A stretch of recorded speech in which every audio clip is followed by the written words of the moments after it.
The last one not true. So let's go through these. So focal zone is adjustable. Okay, not really true, right? Focal width is 1/2 of the transducer diameter. And it's almost like you had a question like that on your class sheet. It's weird. It's so weird. True. You think of this one maybe? No, it's width of the focus.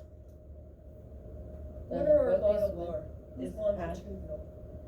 Lateral was longitudinal the same. And that's an axial resolution. Ah, Right? So that's our spatial pulse length. So it's the same down our beam the entire way. Mm. So that's why that one wouldn't work. And then the focal zone is also called the near zone. No. No. The focal zone is around the focus. Near zone is from the transducer to the focus. So we're looking at number 2 as our correct answer. The focal width is 1/2 of the transducer diameter. Making sense?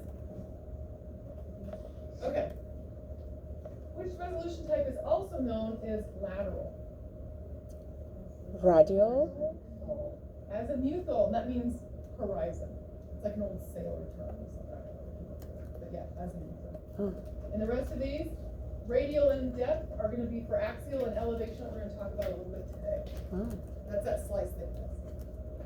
Okay, so we've talked a lot about our beam stuff so far, and right now we're going to, and like how our axial resolution, how our frequencies work, et cetera, et cetera. Now we're going to talk a little bit more about kind of the history of ultrasound and how we developed into that phasing, and that and phasing kind of plays into what we call sequencing.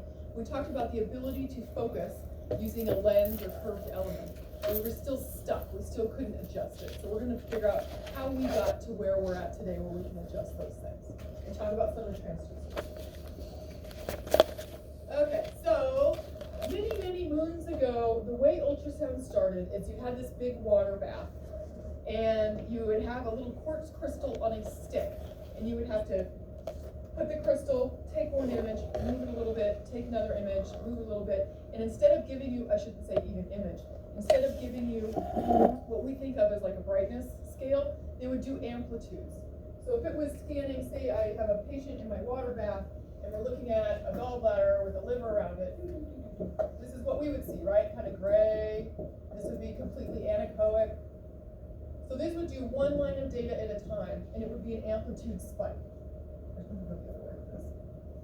So we would see maybe hypoechoic. So if we think of this as being very bright, so bright, and this is anechoic. So we'll put a line there. So, okay, so in here we're in the liver, so we might have an amplitude spike somewhere in here. Then we have the gallbladder, so we have very little spiking. And then we get back to the liver, so we have a little bit more spike. So it's just an amplitude. And we'll talk more about how our machine actually still reads this in amplitudes, and then it transforms it into a brightness. That's next quarter. But for now, we're going to talk about the spike line of amplitudes, and we do brightness. So our machine did one beam down, and then it says, oh, well, it should be kind of gray in here, very black in here, gray in here. And then it takes that, and that becomes our image. So gray in here, very anechoic, gray in here, and it lines all of these up. But prior to this, we only had one crystal. Oops, I guess I should do that. So we only had one crystal, so we only had one line of data at a time. So it's not like we have now. And then, so the brightness of our dots, the brightness down, is a reflection of the amplitude that we're receiving of the A mode. Our machines are still getting those A modes back, but we don't have to look at them. Our machine's converting those into a brightness. Oh, it's going to be kind of mid-level gray, or it's going to be anechoic, or it's going to be mid-level gray. Or if there's gallstone, it might have a big spike in here because it's a high amplitude.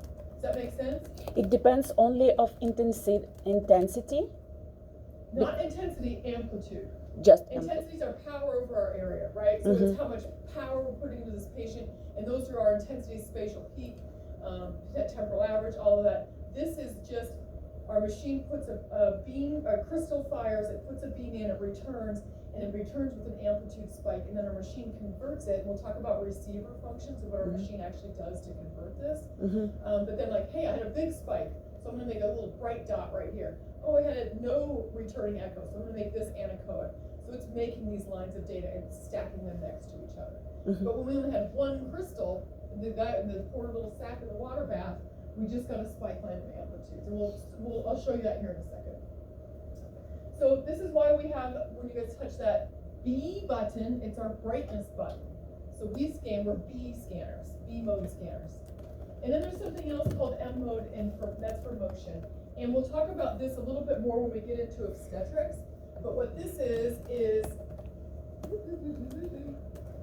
so we have our image. And again, you know, all of these are little crystals making, and we'll draw, oh, here's a little baby. Look at babies. I don't know how to draw babies. There, that's a baby, isn't it? Terrible looking baby, it's sleeping. And that's smiling. Okay, so we're gonna take our M mode and we're gonna put it through this fetal heart, and it's gonna track motion as this fetal heart moves. And I'll have an example of that for you guys. And you can even practice it on each other. Like maybe like where you can see that right atrium kind of moving around. Put your M mode on there and watch. So it's tracking just one crystal over time. So let's get a little bit more into these.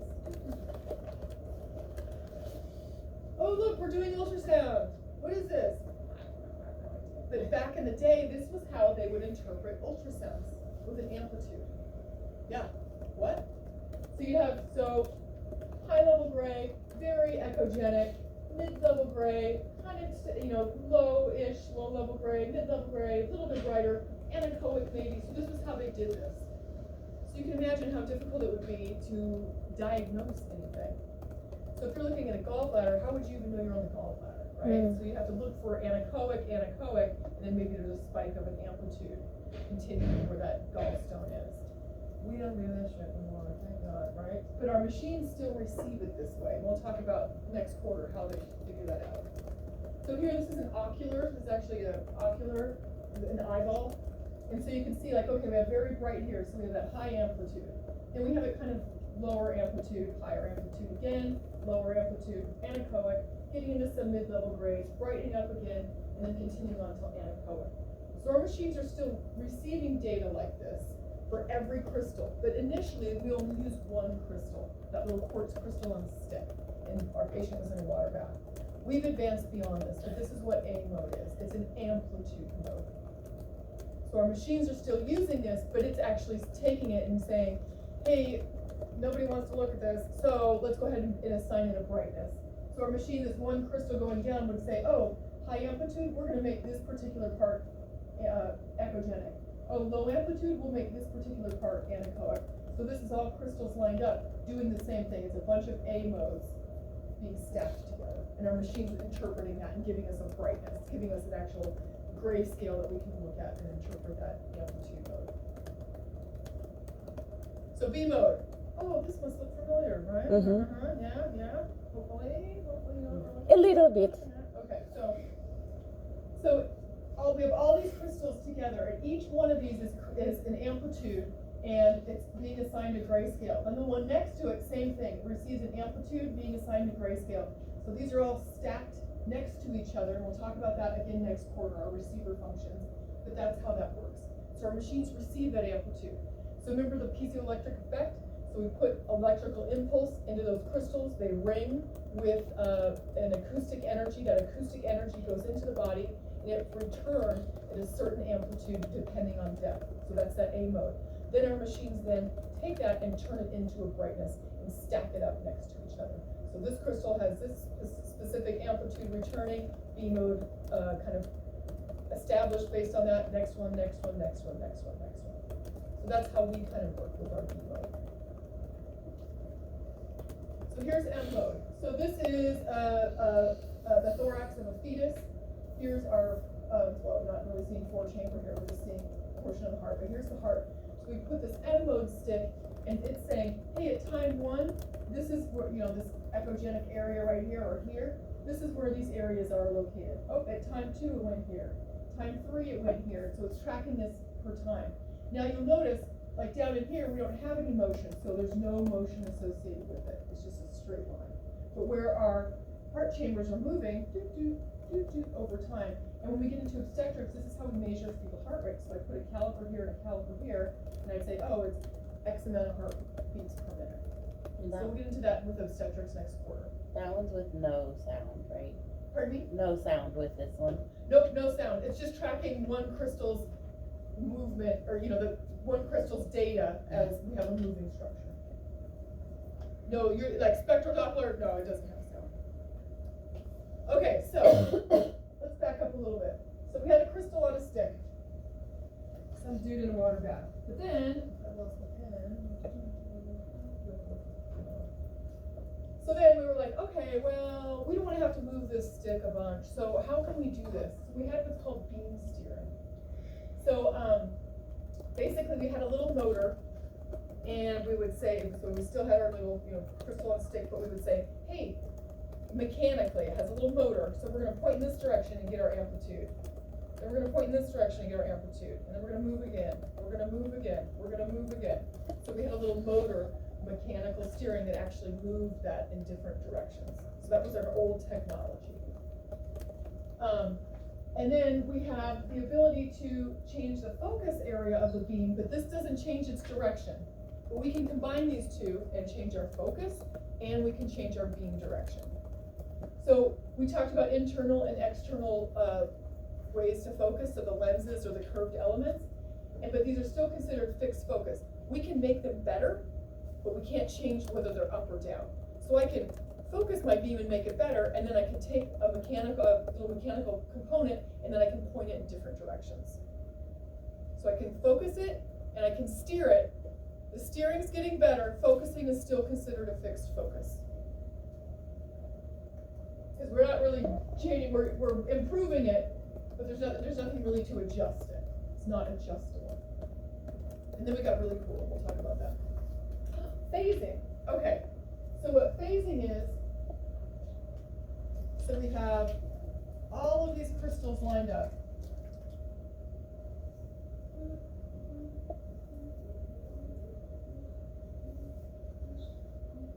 And each one has a little wire going through it.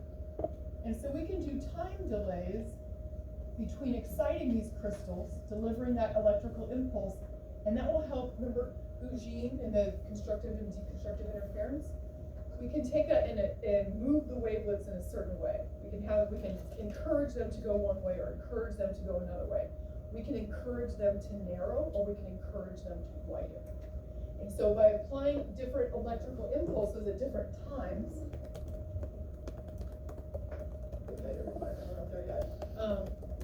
we can get this to kind of change. So if I fire all of these at once,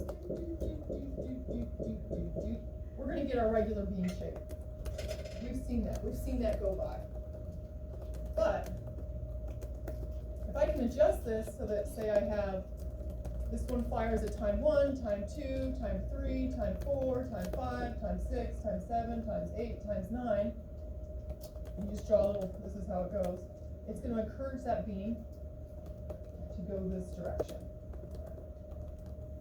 So we can steer using phasing. Does that make sense? So we have timed changes. So we have different crystals firing at different times. So instead of everybody firing, we get that hourglass shape going straight down. Well, we are going to adjust who gets the timing changes and alter the beam direction. In addition to altering the beam direction, we can also use it to narrow our focus. So, oops, let me just start this bad boy over.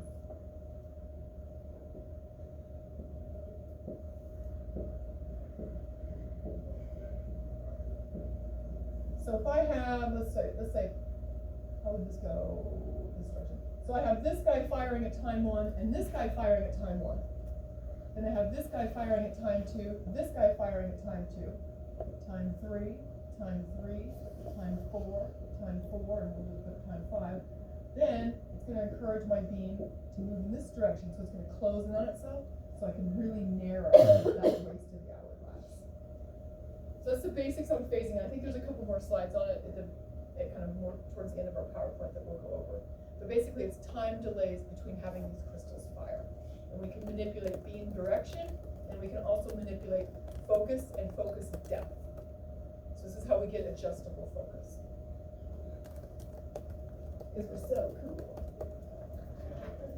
So let's take a little step back. So we talked about that single element transducer, so mechanical steering. It had a little motor in it, like pointing our crystal in a certain direction. And we still had that fixed focus.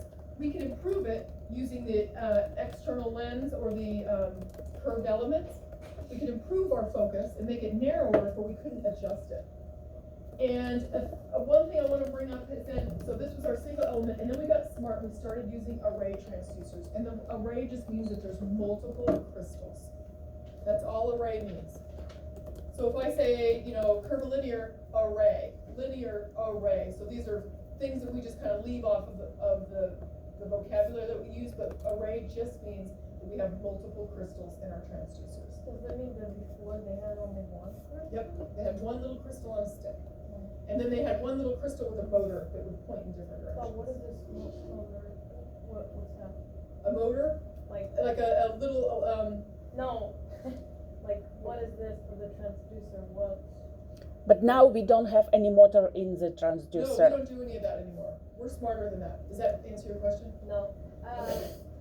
Like, what was the motor for transducer? What was it? Where did it come from? It was in the, so they made a probe with it inside of it. Okay. So, they're so old I don't even have one.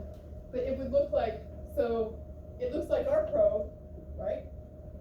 Except there's a little motor in here, and so here's our little crystal, our one little crystal, and so the motor would point it in this direction, then it would point it in this direction, then it would point it in that direction. So it was within the transducer itself. Does that help? And you make collect multiple readings. Yeah, so Kind of then, combine it in one. yeah, and so it would take a while, because it's like, oh, here's one, now I gotta move over here, here's the next one, gotta move over here, here's the next one, and then it would finally, you know, after looking at these, then it would give us its image. So here's 1, 2, 3. Does that make sense? When you say array, it's always one layer of crystals, or doesn't matter? There's Two. only one layer. We can have, you know, multiple across and multiple deep, and we'll talk about that in a few minutes, but it's only one layer. We only need one layer. Otherwise, you're doing acoustic, or you're doing electrical energy to acoustic, and then it's going to hit that crystal with acoustic, and then it would transfer that back to electrical. So we're putting electrical impulses in our patients. Not a good idea. Always just one layer. Always just one layer thick, yeah. But forward to backwards, we can have more, which we'll talk about, and then across, we can have more. Mm-hmm. Okay, so we're going to talk about array transducers. So we said, hey, we're tired of dealing with a single element, so let's try multiple elements. And so the first one is called an annular array. It's an old one, but we're going to talk about it. And then we started to get into the stuff that we use now. So what's the word array mean? Multiple crystals. Multiple crystals, you got it. Okay, so this is the one we just talked about, one crystal, mechanical steering, and again, we could improve our focus, but we weren't able to adjust our focus. That's kind of the very beginning. So this is transducer number 1. Then we got into annular arrays. So this is the first generation of having multiple crystals, and it's not like you think, it's actually circular. So we have the outside, we'll make this a little bit simplified. You have to make this work. Okay, so we had a way that we could get multiple rings surrounding a circular center, and then say I wanted, what do we know about a wide transducer? What's my focal depth? Short. Because it's pretty deep, right? Oh, So if I wanted deep focus, I would turn all 3 of these on so that the outer one, wider transducer. So I would have my lateral resolution, this would be all rings. And then I said, oh no, I want to scan a little bit more shallowly. So then we would turn this outer ring off and then just use the inner 2 rings. So then it might look something like this. This would be 2 rings. And I'm simplifying this, there were more than that. And then, we want to focus even shallower, so then we're only going to turn on the center ring. So then we can get our focus shallow. Oops, center with an S, okay, yeah. Does that make sense? Mm-hmm. So we were able to adjust our focus by turning on or off these circular crystals. So in a way, we were changing the transducer diameter, right? Those larger diameters have a deeper focus. Those smaller diameters have a shallower focus. We could say, hey, we want our transducer diameter to be very narrow, so we're just going to use these center rings. Or we want our focus to be very deep, so we're going to turn on all of the rings and have a wider diameter. So that was our first attempt at how to adjust our focus. Making sense so far? Yeah. Was this something that was like literally on the transducer It itself? is the transducer. Like you. It's a circular transducer. Yeah, it is. So like the footprint is a big circle. Do we use this strategy nowadays? Oh shit, no. No, okay. No. Although it's this mechanical steering, so it still had mechanical steering, it had a little motor in it. This was when I first started my career, so we're talking, I don't know, however long ago. I was doing a transvaginal on an older woman, and she had had one years prior. We didn't even have the priors on it. It was so old, and she's like, I remember this vibrating. I'm like, do you want it to? I don't know what to say about that. Okay, so we have, we can change our focus by turning the outer rings on or off, so we can have an adjustable focus, but we still were stuck with that mechanical steering. We still had to have a little motor pointing this thing in the correct spot. But we accomplished one goal, variable focus. So annular array, so what's the array mean? Multiple crystals. We had mechanical steering, so we still had a motor in there, and then but we were able to adjust our focus. So this was the first type of transducer where we had adjustable focal depths. Still stupid though. We're way better than this now. Okay, so let's see what we have now. Oh, linear phased array. So this is going to be similar to the probes you're going to use next quarter.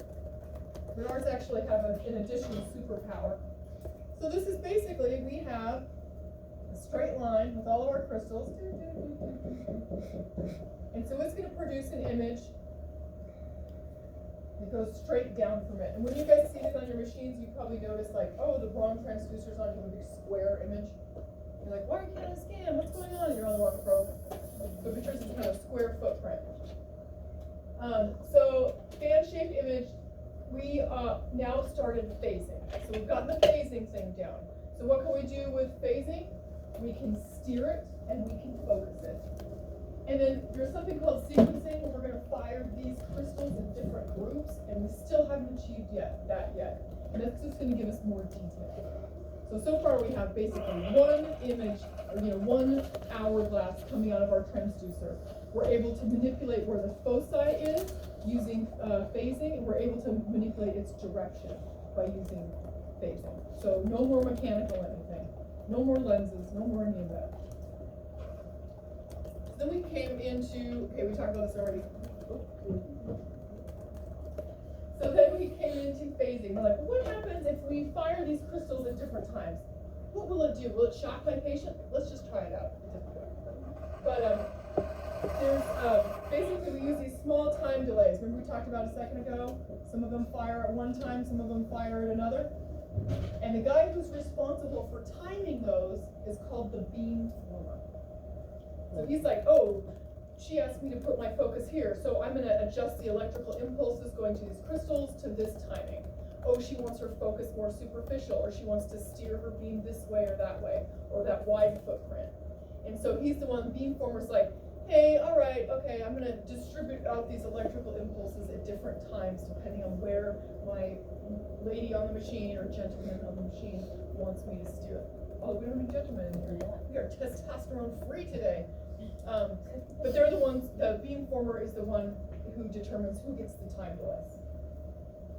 So again, depending on our focal depth or whether we want to steer. And you guys haven't really gotten into this yet because we're working with the curvilinear transducers, but those linear transducers, I can make them go one way or the other. So that's more of the steering that we're talking about. How you guys feeling so far? So phasing is like delaying the firing. Electrical impulses being delivered, yeah. And so when we delay those in certain patterns, we can narrow our focus, bring it closer to the transducer, bring it further away. You remember those 4 changes we talked about? We can manipulate that even further. Those 4 changes with focusing, narrowing the focus, bring it closer. Then we were also able to do multiple foci. So not only can I tell my machine I want a focal depth that's superficial, I also want an additional focal depth that's deeper. And so that's why some of these machines have two foci on them. So right now we're phasing at one depth for one focus, and we're phasing at another depth for another focus. So we can have multiple beams kind of, and that's why we don't want to use too many foci when we're scanning deep. So our machine's like, whoa, whoa, I gotta process this one. Now I gotta process this one. Whoa, whoa, hold on, lady. Now I gotta process this one. And we'll talk about how that degrades what we call our temporal resolution way later, next quarter. But the idea is that the more foci we have, the longer it takes to process. But our machine can do it. It's capable of it. But we just scan a little quicker than that. Okay, so there's another part of this time delay thing. And this is more about our received beams. So I guess I should have just left that because I'm going to do the same drawing again. Okay. So do you remember your 13 microsecond rule? For 1 centimeter? That's our PRP, but remember how, well, yeah, pretty much, but our machine's using that to predict where things are coming from. Mm-hmm.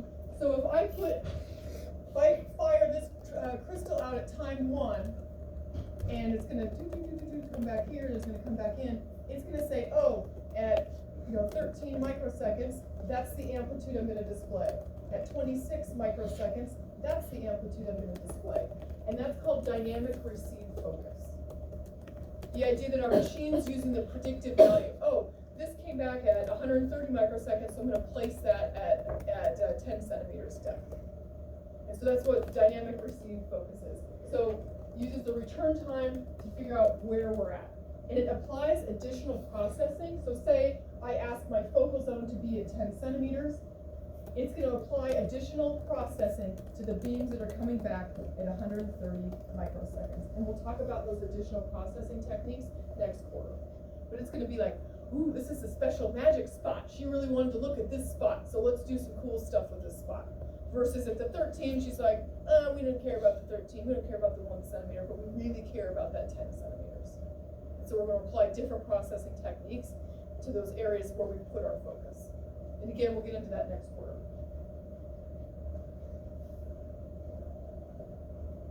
Okay, so then we had the linear, and he was phased, so we kind of figured out how to do the phasing thing. But then we were like, what if we, instead of, we talked about having all of these kind of working in unison, what if we could break these up and phase sections of them? So we're going to phase maybe these three, we'll go back to these ones, the two, they were idiots, and then these ones. And so we're going to break up our entire transducer into small little tiny transducers. So instead of having one layer of crystals that's firing, that's using phasing all at the same time, we're going to break these up into smaller packets and phase it within these small packets. So I might have a phase profile for this packet, a phase profile for this one, phase for this one, I didn't do a very good job on that one, and phasing for this one. And what that will create is all these little individual hour classes.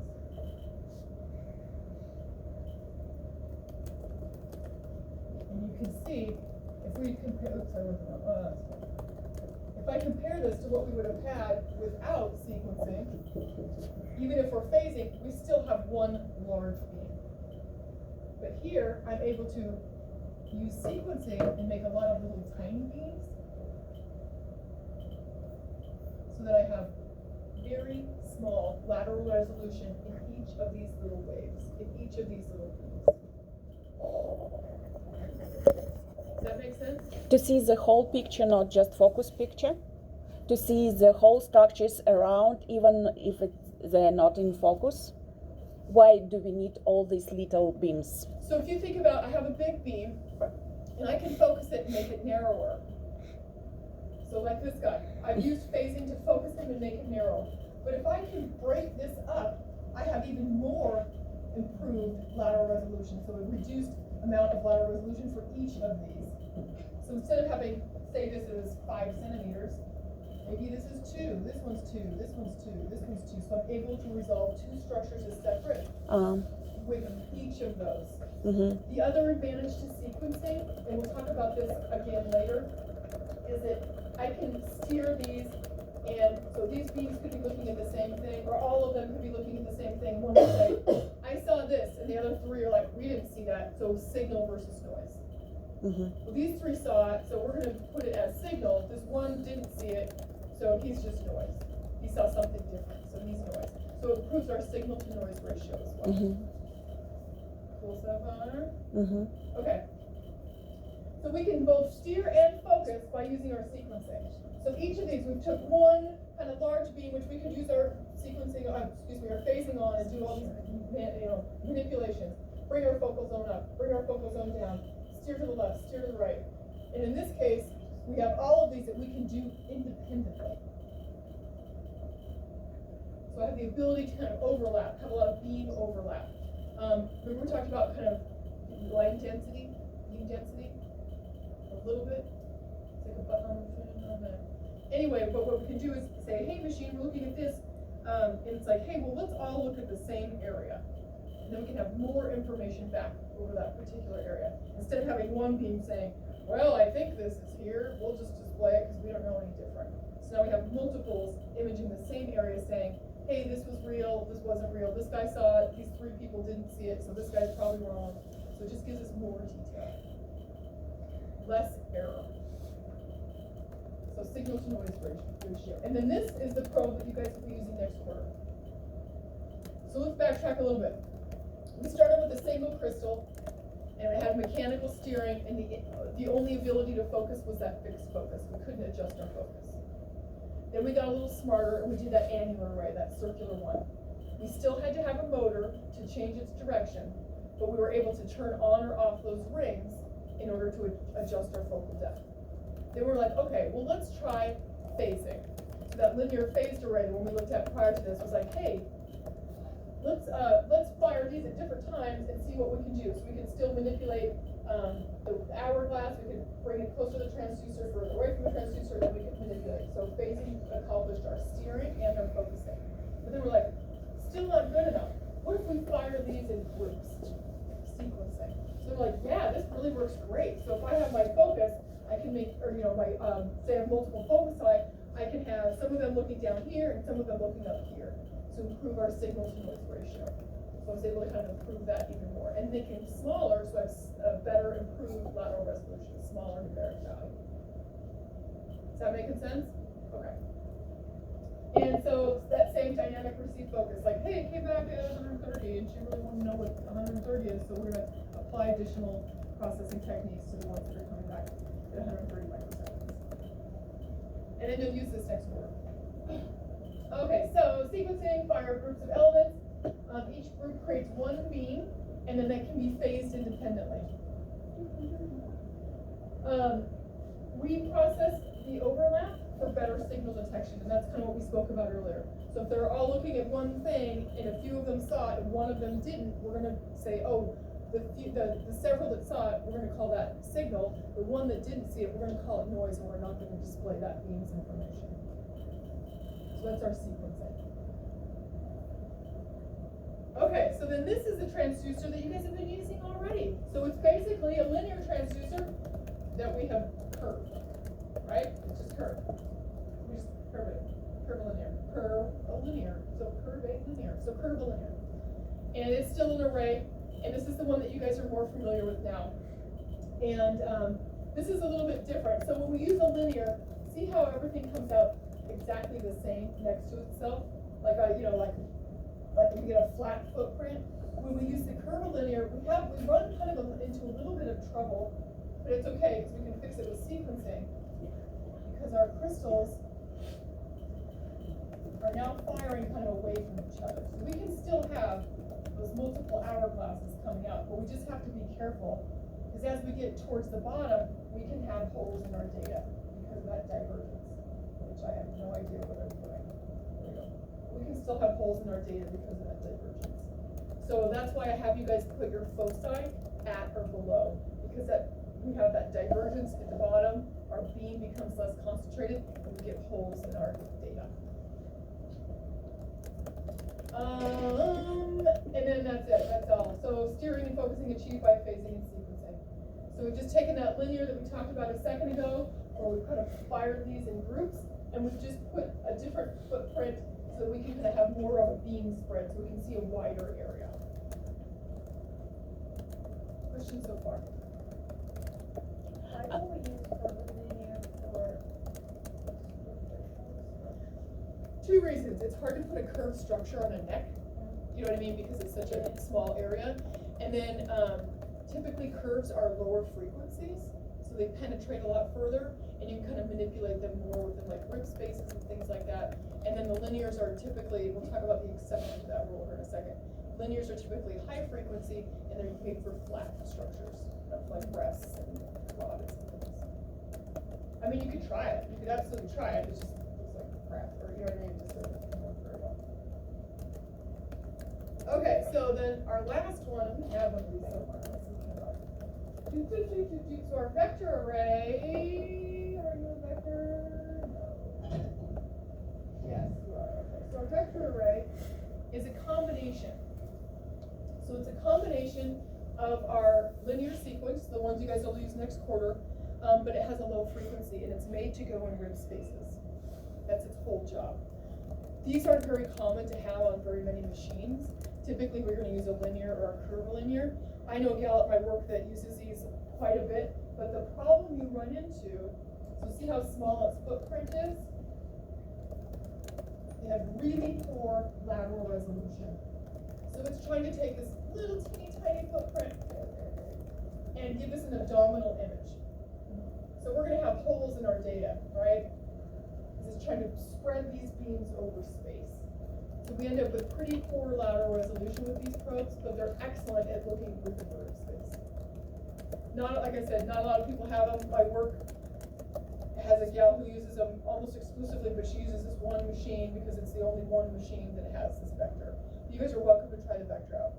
Low frequency, linear footprint, small for rib spaces. It's just for lungs? Nope, rib space, like liver, you can do everything. Spleen, you can do everything. It's just made to fit in. So like, she uses it because she's lazy and she doesn't want to do intercostal scanning. But you guys will learn how to do intercostal scanning, so Okay. you don't need it. But he lives over here if you guys ever want to try him out. But you'll see the resolution, if you compare him to like the curvilinears, his resolution is very poor. Okay. I think. Oh, resolution. Again, more of these. You love resolution. So far, what are the resolutions we've talked about? Axial and lateral. Axial and lateral. What are the names of axial? Long. Longitudinal. Depth. Range. Radial. Radial. Radial. And then how about lateral resolution? What are his friends? Transverse. Transverse. Azimuthal? Yeah. Is there any more? L-A-A? I think that might be it. 4. It's 4 of them. Perpendicular? LATA. So the lateral, azimuthal, transverse. Radial? It's the axial, right? L-A-T-A, right? Azimuthal and angular? Or are you making this up? Angular, yeah. Okay, so now we have a third resolution type, and that's the thickness of our beam. So if we think about, I don't know, I was going to forget. What was that first? Let's hope I can draw this. Okay, so we talked about axial resolution being down our beam, lateral resolution being across our beam, and then we have what's called a slice thickness. A slice of a piece of toast are we pulling out of our patient? Yes. Is it very thick or is it thin? And just as we had an hourglass shape with our lateral resolution, our elevational also has an hourglass shape. And so it's going to be best at our focus too. It's going to be thinnest at our focus. The ones that had the best was this mechanical and angular, but unfortunately they're outdated. We don't use those. And so we're like, well, how do we narrow? Let me get my marker ready. How do we narrow in that elevational dimension? How can we make that narrow? We've done the lateral resolution by using our phasing and sequencing. And then we did axial resolution by adding our dampening material or adjusting our frequency. But how do we narrow that? So we have our crystals right here. And just as Tanya was asking earlier about, do we ever do, crystals deep? We'll do crystal depth this way. This is a terrible three-dimensional drawing. Please don't judge me. I don't know what I'm doing. It's like a few lines. No? No. So we'll do something like this, where we're actually stacking the crystals in front to back. So we've got our lateral resolution here. And then we can actually, okay, be prepared for ridiculousness. And then we have our slice thickness. So lateral here, and this is going to be our elevational. What we call slice thickness. And this is a pretty simplified drawing. But because I can phase, we know we can phase in this dimension to adjust our focus and our directions here. We can also phase in this direction, the elevation direction. So I can phase and narrow this slice thickness. We don't want to steer it, because he's going to get steered wherever the rest of the beam gets steered. We can narrow him up using that sequencing and phasing in that depth direction. Why do we need it if we have flat picture on this? So depending on, so if we have a really big, so think about your gallbladder neck, very thin, right? If my slice thickness is too big, it will see tissue in front, the gallbladder neck, and tissue behind. And because most of the beam is going to see tissue, it's going to fill that in as tissue, and we won't be able to see the neck. But if I can narrow that so that it doesn't see the tissue behind and the tissue in front, and it only sees that gallbladder neck, then we can visualize the gallbladder neck. And the only time I really appreciate, let's see if we can look where it is up. The only time I really appreciate elevational thickness is when I'm looking at how OB nose and lips.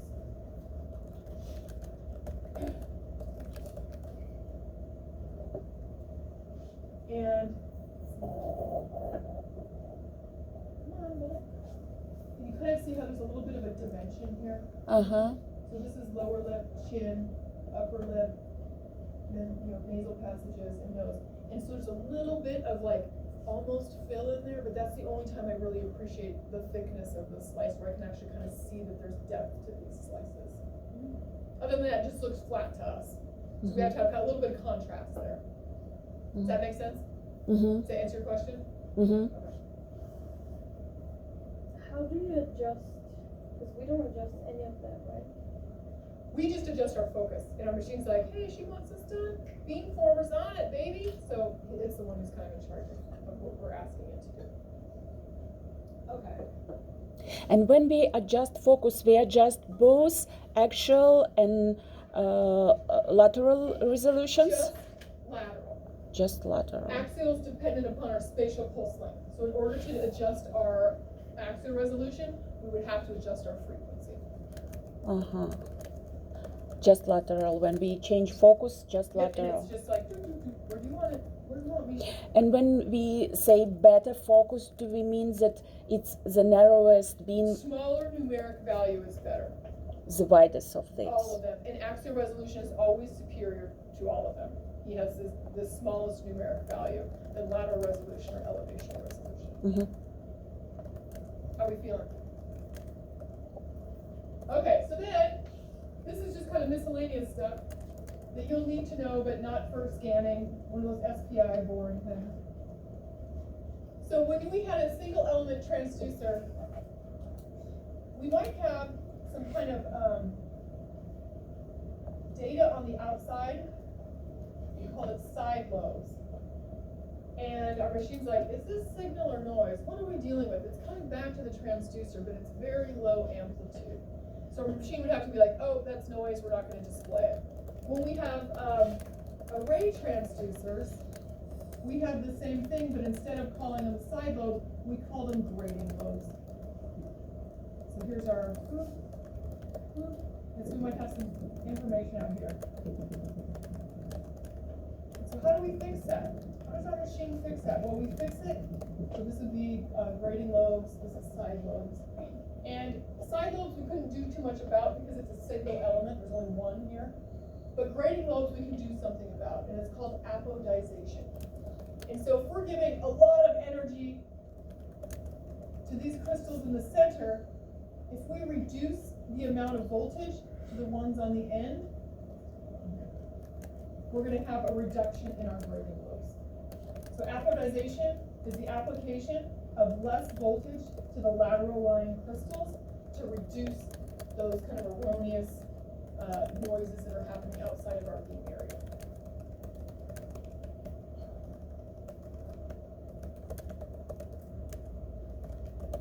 That might be about our end here. Any questions? I have a question about the vector array. Yes.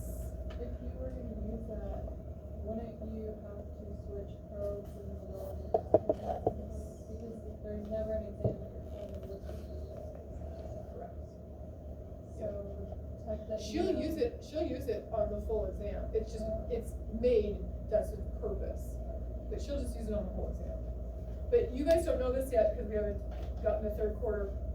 One thing that we do for our right upper quadrants and our abdomens is we'll switch probes and use the linear on the liver contour.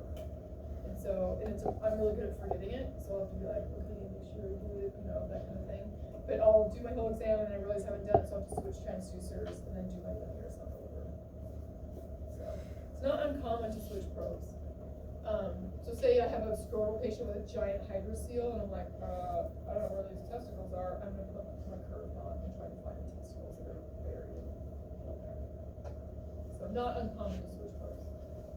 Yeah. For when you pulled up the big picture, the 3D, is it a different probe or just a Nope, different? that's a regular probe. So just a different system. So the one that you're thinking of, like the 3D, 4D, Yeah. that's called volumetric scanning, and we'll get into that next quarter. But they basically do the sag and the transverse at the same time and then render it. And so our machine has like additional processing that's applied to it. But for that, that's just our typical probe, kind of looking in this neighborhood at the nose and lips to disprove cleft lip, cleft palate. More on that in the next couple quarters. Maybe you have real old probe that cotton to see, not picture, but real probe to touch it, what inside the probe. We have one floating around here somewhere. Although it's not, you can't really see the inside, it's more showing you the matching and the dampening layer. When you open it, the crystal would went away. What about crystals? If we open it, will we see crystals? Yeah, but I think you're misunderstanding how thin all of this is. We can see them by eye. So they're going to be a layer in here. So they're a very thin layer right in there. And I can pass this around, you guys can see it. One of our old probes. Don't use it on a patient, okay? Does it have lens here? No, this is it's just a broken probe, broken curvilinear. Where does she say? Over here. Any other questions?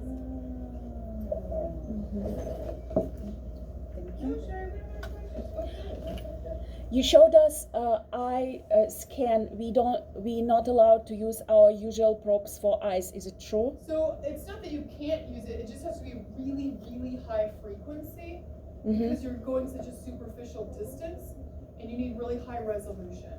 And so your book says like what, 2 to 10 or 2 to 12? Like at my work we have a 17, but these are very small footprint because they're made to do the eyes only, so they're not a probe that you're ever going to run into. Okay, it's not because we can hurt eyes by our regular probe, it's just not It's just like, it'd just be awkward to shove a probe that size in your patient's face. Okay. No. But you could try one of the high frequency linears and scan your eyeball and see what happens. But like at my work, like our highest frequency is a 17 megahertz, so we have really high frequencies. But we do a lot of like superficial stuff. Perennial abscesses. I thought if we open it, we can No, crystals. it's a strip. Let's see if we can find something online. Just I've had an ultrasound of my eyeball done, and I had to hold me down. What was awful about it?